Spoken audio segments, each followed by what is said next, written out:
ওখান থেকে চলে যাচ্ছে।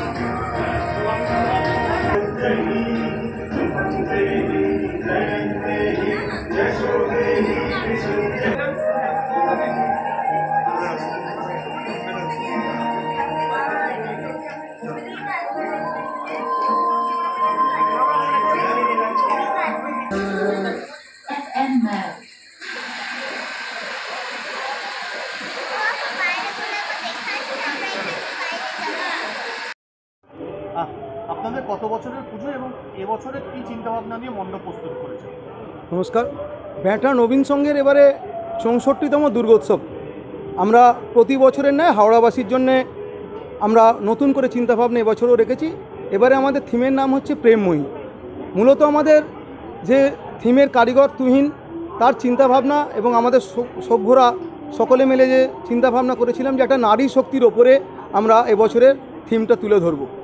বিগত 1 বছর ধরে জানেন যেভাবে ভারতবর্ষ চঞ্চল হয়ে আছে, যেভাবে কিছু পুরুষ শক্তির দ্বারা নারীদের উপরে নির্যাতন, ধর্ষণ, নানা রকমের ঘটনা ঘটে আসছে, অথচ সেই পুরুষেরাই বাড়িতে দেবদেবীর পুজো করছেন, অথচ নারীর ওপরে নির্যাতন নেমে আসছে।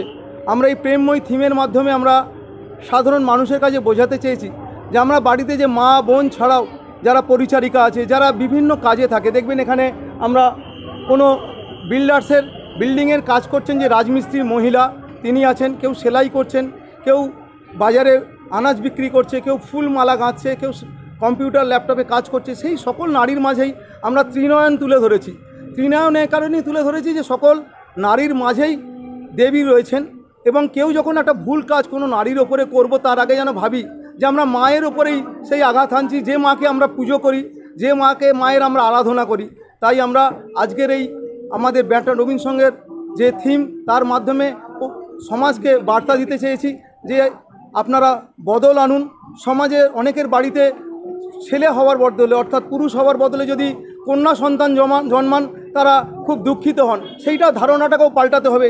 যার জন্য আপনারা দেখবেন আমরা বাইরে এই ভারতবর্ষ তথা গোটা বিশ্বে যে মহিয়সী নারী, যারা সফল নারী, তাদের ছবিও তুলে ধরেছি যে তারা শুধু পুরুষ নন, মহিলারাও বৈশিষ্ট্য রয়েছে। আমরা প্রতিমাতেও এটা বোঝাতে চেয়েছি যে গোটা দেশ জুড়ে যেভাবে বিশ্ব জুড়ে হানাহানি চলছে, কিছুদিন আগেই জানেন কাশ্মীর থেকে শুরু করে বিভিন্ন জায়গায় একের পর এক উগ্রপন্থা মাথাছাড়া দিয়েছে। আমরা চাই এই মাধ্যমে জানাতে চেয়েছি, এই উৎসবের মাধ্যমে, যে আমরা শান্তি আনুন। যার জন্য আমাদের মায়ের হাতে যে ত্রিশূল, সেটা তিনি নিচে কোলে রেখেছেন এবং হাতে রেখেছেন লর্ড কৃষ্ণার যে প্রতীক, সেই বাঁশিকে, যে বাঁশির মাধ্যমে মা গোটা পৃথিবীর বুকে প্রেমের বার্তা বহন করবেন। এবং এখানে অসুরও দেখবেন আপনার এখানে হাত জোর করে মায়ের কাছে প্রার্থনা করছেন যে মা আমায় ক্ষমা করো, আমি যে কাজ করেছি সে কাজ ভুল।